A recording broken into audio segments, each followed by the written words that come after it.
Hello friends, we have completed the first poem, A Teenager's Prayer, at last period.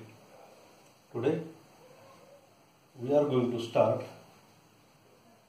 second lesson, An Encounter of a Special Kind, 1.2. Take your books and notebooks in front of you and see on page number 7. Title is An Encounter of a Special Kind. एक अनोखी चकमक. Encounter म्हणजे काय? चकमक. We listen the word encounter many times when you read the news, when you watch the news on television. At that time there is an encounter with a police inspector with many gangsters. Encounter म्हणजे काय? चकमक. इथे एक अनोखी चकमक आपल्याला बघायची आहे. Warming up, chit chat. What do you see in the picture? There is a picture. The girl is carrying a puppy in a tub in the river. What do you think the girl is trying to do? The girl is trying to rescue her pet. Why? Because it is her pet and all the family members settled another place because of the flood, and that's why the girl carrying the goods, all the people carrying the goods, and the girl loves her pet puppy very much, and that's why she want to rescue her puppy. If you were in the place of that girl, what would you do? If you were in the place of that girl at that time, you would also save your puppy or your pet. Do you think she will become successful in her mission? Definitely, she will successful in her mission. Next, match the appropriate headings with the images.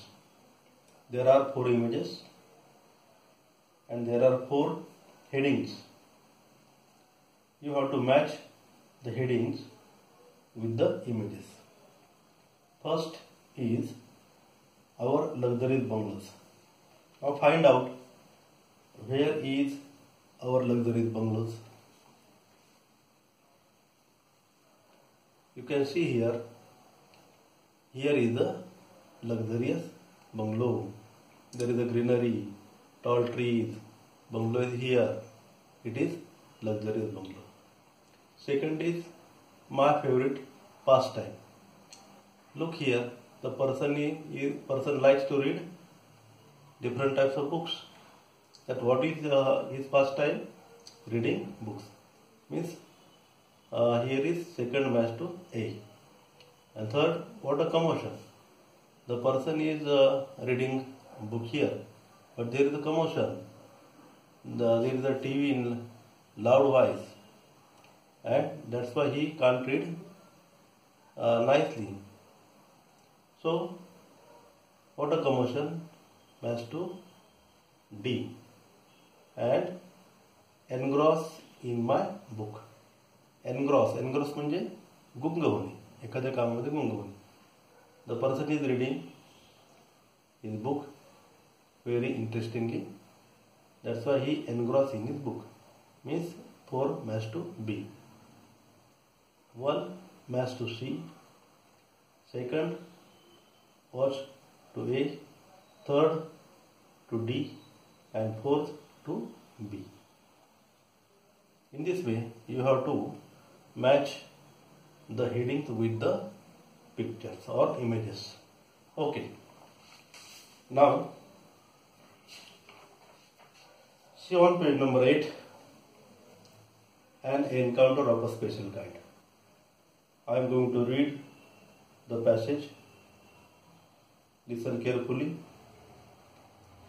Listen the pronunciation of the word carefully, and you also read at your home. My father was a medical professional working for a private company in Raniganj in West Bengal. The officers of the company were housed in individual bungalows inside a large campus. Our house was in a corner of the campus. The officers' club was adjacent to the boundary wall of our garden. The compound was luxurious with green grass, colorful flowers, and a host of tall and majestic trees. The seasonal vegetables in the kitchen gardens of the households and the magnificent trees constantly attracted squirrels and many species of birds. A group of langurs had even made their den in an ashwatha tree nearby. They had all become a part and parcel of our existence and daily life. In the first paragraph, we learned that the writer's father, the writer of this lesson and or text, is Tapan Mukherjee. His father was a medical professional, where in the state of West Bengal in Raniganj, he is working in a private company, and the officers of the company were housed. House is a word here, to house, and rahane. We know the house is a noun, but here is the verb. The officers were housed in individual bungalows inside the large campus. All the officers were housed individually. Our house was in a corner of the campus. In the campus, the writer's house was there, and the officers' club adjacent. Adjacent is a new word. ADJACENT. ADJACENT. It is a new word. Adjacent means close by, near. Near means जवळ. अगदी जवळ असणे त्याला म्हटलेलं आहे adjacent. हा शब्द लक्षात ठेवा, लिहून घ्या. ADJACENT. adjacent. Officers' club was adjacent to boundary wall of our garden. Means near the garden of a writer, there was the officers' club. The compound was luxurious with the green grass, colorful flowers. The compound wall was very luxurious. There was a green grass, and not only green grass but also colorful flowers and host of tall and majestic trees. There were majestic trees and plenty of tall and majestic. The seasonal vegetables in the kitchen gardens of the household and the magnificent trees constantly attracted squirrels and species of birds.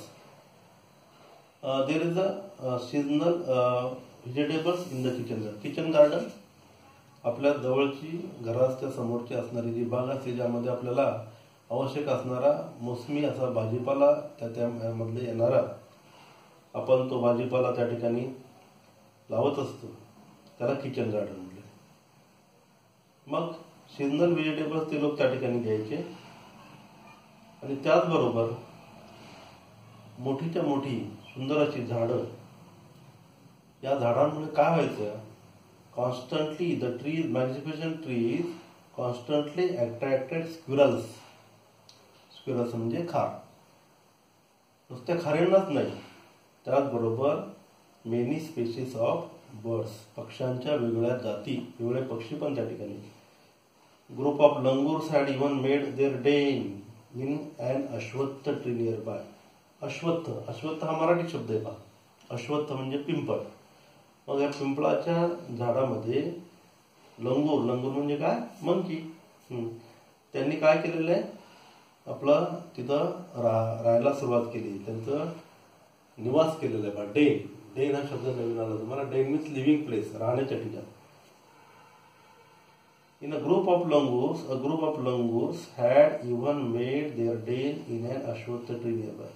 त्या पिंपळाच्या झाडाच्या जवळ या माकडांच्या असणाऱ्या समूहाने आपला निवास बनवला होता. They had all become a part and parcel of all existence and daily life. A part and parcel. Here is the word part and parcel means to be an essential part. अविभाज्य घटक means integral part. Another word is integral part. म्हणजे एखाद्या गोष्टीचा असणारा अविभाज्य घटक. म्हणजे हे सगळं वर्णन केलेलं आहे पहिल्या पॅसेजमध्ये. हे सगळं ह्या लेखक जो आहे त्यांच्या अस्तित्वाचा एक नेहमीचा भाग झाला होता, अविभाज्य घटक झाला होता. पहिल्या पॅसेजमध्ये आपण काय पाहिलं की अतिशय छान असं वर्णन केलेलं आहे. ज्या ठिकाणी लेखकाचे वडील राहत आहेत ती खाजगी कंपनी आहे, तिथं ऑफिसर्स लोक राहत आहेत, त्यांचे सेपरेट इंडिव्हिज्युअल वैयक्तिक असे स्वतंत्ररित्या बंगले आहेत. आणि त्याच भागामध्ये एका कोपऱ्यात लेखकाचं सुद्धा घर आहे आणि त्यांच्या जवळच ऑफिसर्सचा क्लब आहे. ॲडजस्टंट म्हणजे समीप, जवळ, बाउंड्रीवरच्या जवळ. बाउंड्रीवर कशी आहे तर ती बाउंड्रीवर खूप लक्झरीज आहे. आणि कशी आहे त्याच्यावरती छान असं गवत, ग्रीन ग्रास आहे, सुंदर सुंदर कलरफुल फ्लावर्स, रंगीबरंगी फुलं आहेत. Host of tall and majestic trees म्हणजे मोठ्या प्रमाणात, होस्ट ते मोठ्या प्रमाणात घेत, host of tall and majestic trees. बहारदार झाडे, मॅजेस्टिक म्हणजे बहारदार झाडे आणि मोठी झाडे. आणि त्याचबरोबर त्या ठिकाणी मोसमी असणारा भाजीपाला, व्हेजिटेबल्स त्या ठिकाणी ते लोक घेत आहेत. आणि मोठी झाडं असल्यामुळं त्या झाडांमुळं खारी आणि वेगवेगळ्या प्रकारचे पक्षी त्या ठिकाणी अट्रॅक्ट होत आहेत, आकर्षित होत आहेत. आणि त्याचबरोबर माकडांचा समूह पिंपळाच्या झाडाच्या जवळ राहतो आहे. आणि हे सर्व जे आहे means the squirrels, the birds and the langurs, they all become a part and parcel of their existence and daily life. त्यांच्या दररोजच्या जीवनाचा एक अविभाज्य घटक हे सगळे झालेले. तर पहिला पॅसेज आपण पाहिला, त्यामध्ये प्रश्न बघूया. What was the profession of writer's father? काय उत्तरी पहा. The profession of writer's father or the medical professional. तर काय लिहायचं? A medical professional. Describe the campus where the writer's family live. Just we describe the campus. आपण आता वर्णन केलं, तुम्हाला ह्या पहिल्या पॅसेजमध्ये त्याचं उत्तर सापडेल. Now we are going to the second passage. A small incident on the Saturday afternoon left a profound effect on me and unfolded before my eyes a whole new dimension to the wonders of God's creation. It was a few days into the puja vacation, just like for any other child. The holidays provided an opportunity for me to become engrossed in various magazines and storybooks published specially for children in festive season. In second paragraph, there is an incident of God's creation. It was a small incident. It was a Saturday afternoon, and the incident had left a profound effect on writer. या ठिकाणी एक प्रसंग सांगितलेला आहे. या प्रसंगामध्ये शनिवारच्या दुपारच्या वेळेला या जी घटना झाली, प्रफाउंड म्हणजे सखोल, PROFOUND, सखोल असा परिणाम, खोलवर असणारा परिणाम लेखकाच्या जीवनावरती झालेला आहे. की ज्यामुळे लेखकाला काय लक्षात आलं की देवाच्या निर्मितीचं एक वेगळं अनोखं असा वेगळा दृष्टिकोन, वेगळं परिमाण लेखकाच्या समोर उलगडलं गेलं. अनफोल्ड म्हणजे उलगडणे. आपल्याला माहिती आहे फोल्ड म्हणजे घडी घालणे है ना. Fold your hand, fold the clothes असं म्हणतो ना आपण. मग फोल्डच्या विरुद्ध शब्द, अर्थशब्द काय झाला? अनफोल्ड, उलगडणे, अनफोल्ड. जसं आपण लॉक म्हणतो, लॉक द डोअर, लॉक म्हणजे बंद करणे. अनलॉक इट, अनलॉक म्हणजे उघडणे. तसा हा फोल्ड आणि unfold.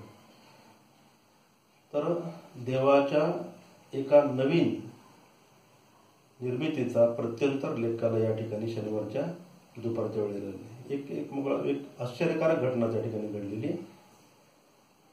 It was a few days into the Puja vacation. आता हा पूजा व्हॅकेशनचा, दुर्गा पूजेचा तो कालावधी आहे. आणि इतर मुलांप्रमाणेच लेखकाला सुद्धा काय, एक सुट्टी म्हटली सगळ्यांना आनंद होतो. Provided an opportunity for the writer. Y?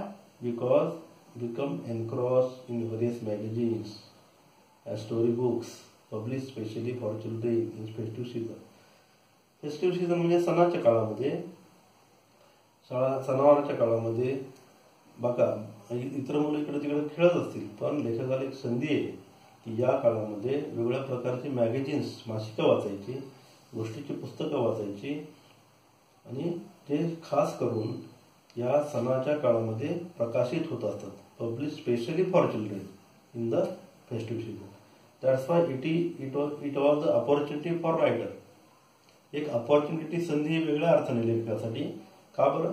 लेखकाला वाचण्याची आवड आहे आणि मन लावून वाचणे, त्यासाठी एक वेगळा नवीन शब्द आला तो मला, engross. Engross means occupied in. Occupied in म्हणजे काय? टू कम्प्लिटली ऑक्युपाइड इन म्हणजे काय? त्यामध्ये पूर्णपणे गुंग होणे. Engross, ENGROSS. To occupy in म्हणजे त्यामध्ये गुंग होणे, पूर्णपणे गुंग होणे. हा लेखकासाठी हा पूजा व्हॅकेशनचा जो काळ आहे तो हा संधीचा आहे, वाचनाचा आहे. पण त्या तिसरा paragraph. After a hearty lunch my parents and my younger sisters ले down for an afternoon nap and I settled down with a storybook. The quiet afternoon presented the perfect backdrop for reading an adventure story. The silence was occasionally broken by the sound of my family snoring, the intermittent chirping of house sparrows, the harsh cawing of crow, the shrill call of a kite flying high above the ground. Minutes ticked by. I became deeply absorbed in the book. After the hearty lunch, after the heavy lunch. तिसऱ्या पॅसेजमध्ये काय म्हटलंय? After the heavy lunch, the writer's parent and his younger sisters lay down for afternoon nap. Nap म्हणजे डुलकी, NAP. त्याला आपण मराठीमध्ये वामकुक्षी, दुसरा एक शब्द काय म्हणतो चांगला, वामकुक्षी. दुपारनंतर थोडी झोप केली. चांगलं जेवण झाल्यानंतर हर्टी शब्द आले. ते hearty means sufficient and wholesome, पुरेसं चांगलं जेवण. या जेवणानंतर त्यांचे आई वडील आणि त्याच्या बहिणी, यंगर म्हणजे लहान बहीण, यंगर सिस्टर्स, त्या सगळे काय केले होते? दुपारची झोप घेत होते. And the writer was not taking a nap at that time, but he settled down with a storybook. You know that he likes storybook very much because he was waiting for the Durga Puja vacation. Why? Because there are various types of magazines, storybooks published specially for children in the festive season. So, you know that he settled down with the storybook. त्याला जी आवड आहे त्यामध्ये तो गुंतला. तो पुस्तक वाचतोय, गोष्टीचं पुस्तक वाचतो. The afternoon, quite afternoon presented a perfect backdrop for reading and adventure stories. आणि दुपारची शांत वेळ यामध्ये लेखकासाठी अतिशय छान वेळ होती. एक साहसी कथा लेखक वाचतो. Suddenly silence was occasionally broken by sound by family snoring. ही शांतता जी आहे त्या शांततेचा भंग कशाने होत होता? अधूनमधून स्नोरिंग ऑफ फॅमिली मेंबर्स, म्हणजे कुटुंबातील लोकांचा घोरण्याचा आवाज. त्याचबरोबर intermittent chirping of house sparrow. Intermittent means there is वर इंटरमिटंट मीन्स फ्रिक्वेंट, अधूनमधून. त्या ठिकाणी ज्या चिमण्या आहेत त्या चिमण्यांचा चिवचिवाट तोही अधूनमधून येतो आहे. त्याचबरोबर काय आहे, दुसरा एक आवाज कसला आहे? the harsh cawing of crow, the shrill call of a kite. म्हणजे कावळ्यांची काव काव हार्श म्हणजे जास्त मोठ्या आवाजात आहे. त्याचबरोबर घारींचा सुद्धा कर्कश आवाज, श्रील. श्रील म्हणजे कर्कश. Shrill means very high and loud sound, खूप कर्कश आवाज. Of a kite flying above the ground. त्यामध्ये या सगळ्या दुपारच्या शांततेमध्ये कशाचा भंग होतोय? Snoring of family members, chirping of sparrows, calling of cows and shrilling of kites. या सगळ्यांनी शांततेचा भंग केलेला आहे. अजून हा आवाज येतोय. Mini stick by. वेळ पुढे गेला. I became deeply absorb in the book. यामध्ये लेखक हा स्टोरी बुक वाचतोय आणि तो कम्प्लिटली काय झालेला आहे, यामध्ये गर्क झालाय, ॲब्सॉर्ब. पुढचा पॅराग्राफ, चौथा. Suddenly I heard a group of street dogs barking furiously in a distance. I chose to ignore the commotion, thinking that the pack of dogs might have cornered a hapless pig, but soon the barking became louder and more aggressive, and the alarm calling of flock of cockroaches added to the cacophony. I also heard the disturbance approaching closer. Curiosity got the better of me.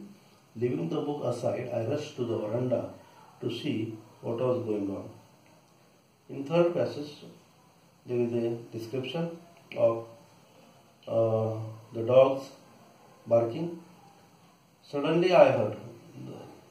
In that silence, there are disturbance to the writer. He was reading storybook, and then he heard a group of street dogs barking furiously. They were barking. Dogs were barking furiously in a distance.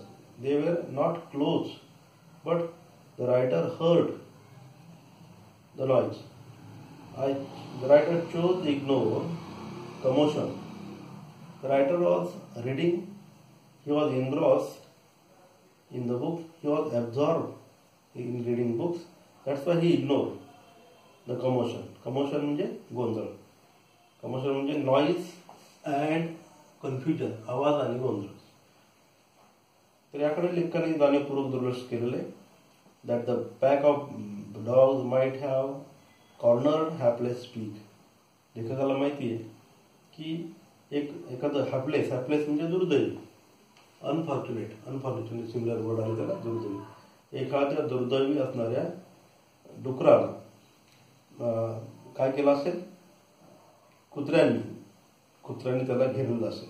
इथं शब्द आला pack of dogs. Pack of dogs म्हणजे काय? कुत्र्यांचा असणारा समूह. असे वेगवेगळे जे समूह आहेत त्यासाठी आपण काही ठराविक शब्द वापरतो.